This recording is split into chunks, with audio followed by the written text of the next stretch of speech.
Assalamualaikum warahmatullahi wabarakatuh. Perkenalkan, nama saya Yoga Putra Pamungkas dari kelas O dengan NIM 2450501111188. Kali ini izinkan saya untuk berpresentasi untuk tugas akhir pengganti UAS pada mata kuliah Sosial Peternakan dengan case study yang berjudul Kendala Pengelolaan Limbah Peternak dan Dampaknya Terhadap Keberlanjutan Usaha Sapi Perah di Kabupaten Madiun. Nah, lanjut, berdasarkan case study yang telah dipilih, terdapat beberapa jenis lembaga yang terdapat pada kasus saya. Yang pertama ada lembaga kemasyarakatan, yaitu kelompok peternak Ngedio Rahayu, lalu lembaga pemerintahan, yakni Dinas Ketahanan Pangan dan Pertanian atau DKPP, lalu Balai Besar Pelatihan Peternakan Batu atau BBPP Batu, dan yang terakhir terdapat lembaga universitas, yakni Universitas PGRI Madiun atau UNITMA. Nah, terdapat beberapa fungsi lembaga yang berada di dalam case study saya, yakni pengendalian sosial yang diambil oleh kelompok pengabdi masyarakat. Lalu ada pemenuhan kebutuhan dasar yang diemban oleh DKPP dan kelompok pengabdi masyarakat. Lalu yang ketiga ada sosialisasi yang diemban oleh BBPP Batu dan kelompok pengabdi masyarakat. Lalu yang keempat ada menjaga identitas dan solidaritas yang dibebankan kepada kelompok peternak Ngedio Rahayu. Dan yang terakhir, penyelesaian konflik yang diemban kepada kelompok pengabdi masyarakat dan DKPP. Ada pula hubungan antar lembaga dalam pengelolaan limbah DKPP dan kelompok pengabdi masyarakat dari lembaga pendidikan memegang peran utama. Hal ini dikarenakan DKPP memiliki hubungan guna memberikan pelatihan dan penyuluhan kepada kelompok peternak Ngedio Rahayu. Sementara itu, kelompok pengabdi berperan sebagai pendamping dalam pembuatan digester dengan kelompok peternak Ngedio Rahayu yang dimana hasil dari pemanfaatan limbah tersebut dapat diaplikasikan dalam bentuk biogas yang berguna untuk memenuhi kebutuhan energi produksi seperti pengganti gas LPG. Terdapat pula deviant behavior, yakni tindakan pembuangan limbah kotoran sapi oleh sebagian oknum kelompok peternak Ngedio Rahayu ke saluran air tanpa proses penampungan. Lalu terdapat pula anomi, yakni kurangnya pedoman dalam mengelola limbah menjadi masalah.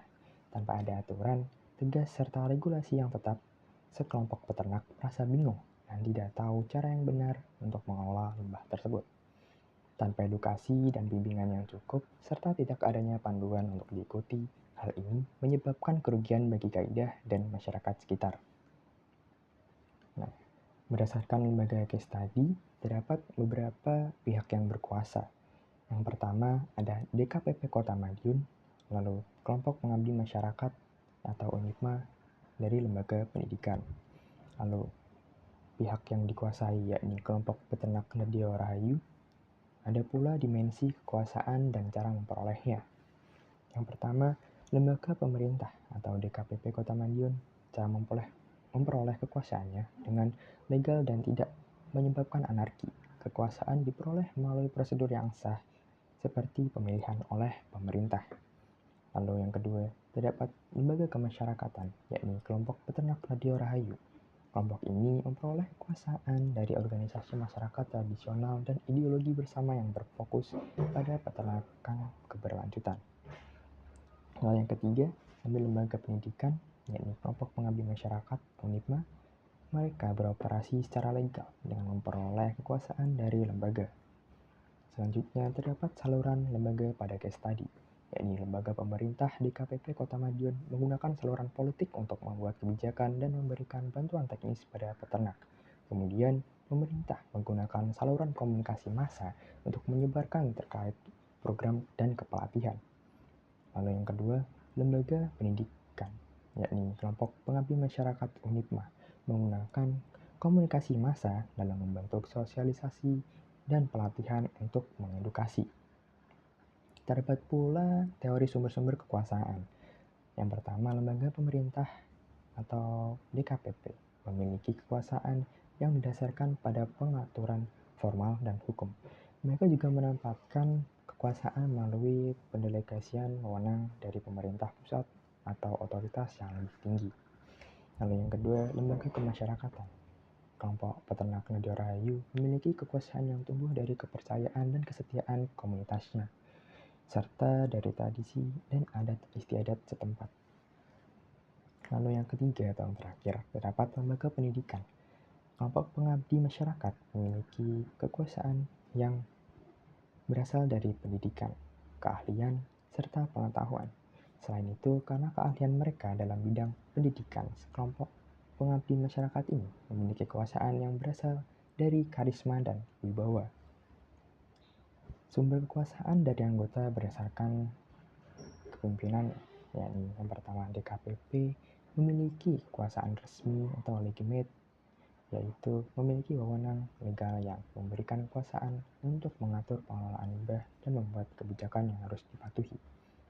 Lalu selanjutnya kedua, kelompok peternak Nadia Rahayu menawarkan manfaat langsung berupa hasil ekonomi dan lingkungan yang lebih baik bagi peternak yang berpartisipasi.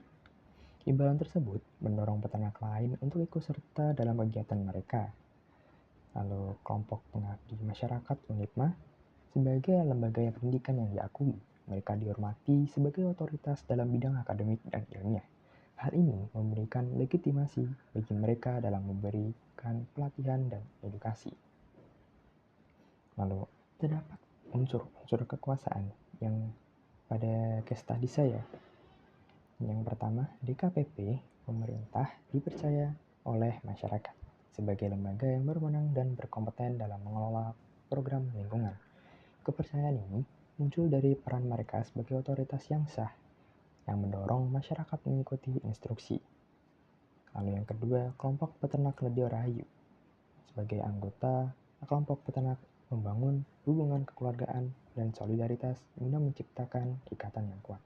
Selain itu, para peternak mempercayai satu sama lain bagian dari komunitas yang memiliki tujuan sama. Yang ketiga, terdapat lembaga pendidikan. Beberapa masyarakat menganggap para akademisi ini atau kelompok pengabdi masyarakat sebagai tokoh yang dihormati atas pengetahuan dan teknologi yang dimana hal tersebut membuat masyarakat lain terbuka untuk menerima. Terus terdapat cara-cara mempertahankan kekuasaan. Yang pertama, lembaga pemerintahan berperan sebagai kunci dengan memperbarui atau mengubah regulasi untuk mendukung berbagai program. Yang kedua, yakni ada kelompok peternak Nadia Rahayu dengan mempertahankan kekuasaan dengan cara menjaga pengaruhnya melalui aturan internal yang disepakati bersama serta kepemimpinan lokal yang membangun kepercayaan dan kepatuhan anggotanya. Yang ketiga, lembaga pendidikan mempertahankan perusahaan dengan mendukung program-program dengan mengusulkan kebijakan yang berbasis hasil riset dan membangun kredibilitas melalui publikasi. Lalu terdapat bentuk-bentuk wewenang. Yang pertama, DKPP dan UNIPMA menjalankan wewenang berdasarkan aturan formal yang ditetapkan untuk memberikan pelatihan dan pendampingan. DKPP memiliki wewenang yang mencakup wilayah kota hingga Kabupaten Madiun, sementara UNIPMA berfokus pada peternak dalam case study yang telah saya angkat. Nah, terdapat pula hasil analisis studi kasus, yakni kebijakan utama dalam sektor peternakan. Pemerintah telah mengatur kewajiban perizinan usaha bagi peternak melalui mekanisme Online Single Submission atau OSS. DKPP juga ikut bertanggung jawab memastikan kesehatan ternak melalui vaksinasi dan pengamatan.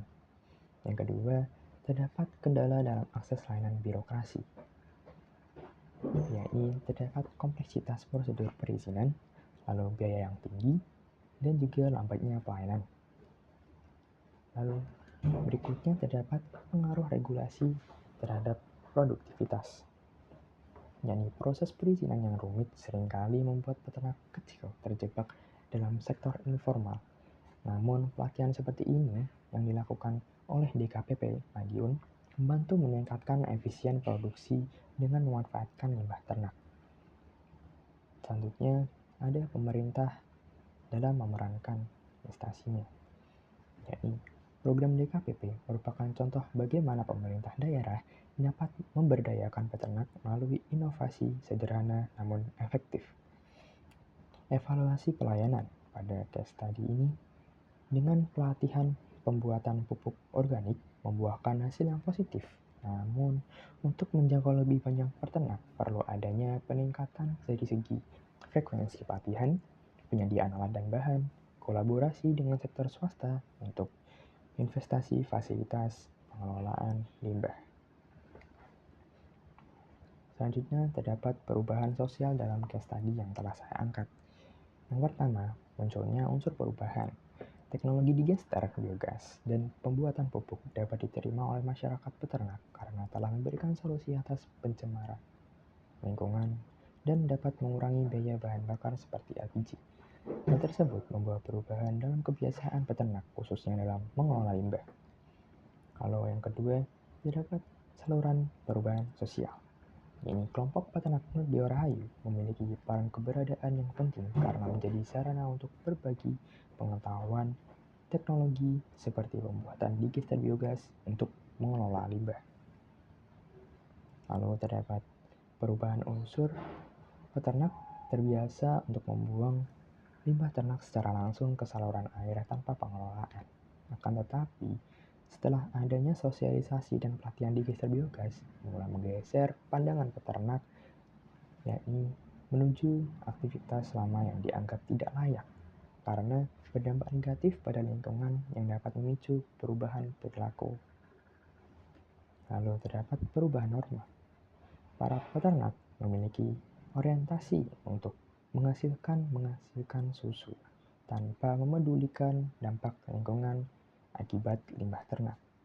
Namun, seiring dengan pembinaan para peternak mulai memedulikan kondisi keberlanjutan lingkungan, peternak menyepakati pentingnya mengelola limbah secara bertanggung jawab dengan menggunakan digester biogas. Reintegrasi pada studi case saya. Setelah menganalisis, dapat disimpulkan bahwa reintegrasi belum sepenuhnya tercipta, meskipun sebagian kelompok berbagai anggota dalam case study saya mulai menerima dan menggunakan teknologi digester biogas. Penerapan norma baru belum menyeluruh, hanya sekitar 7,7% dari 13 anggota yang memanfaatkan biogas secara aktif. Dan yang terakhir, klasifikasi perubahan sosial. Yakni penggunaan digester biogas memiliki pengaruh besar karena berdampak pada perubahan pola pengelolaan limbah, lingkungan, dan efisiensi ekonomi. Teknologi ini mengubah cara peternak memanfaatkan limbah, memperkuat kesadaran lingkungan, dan meningkatkan kesejahteraan ekonomi dengan menyediakan sumber energi alternatif. Mungkin segitu saja dari saya, kurang lebihnya mohon maaf. Wassalamualaikum warahmatullahi wabarakatuh.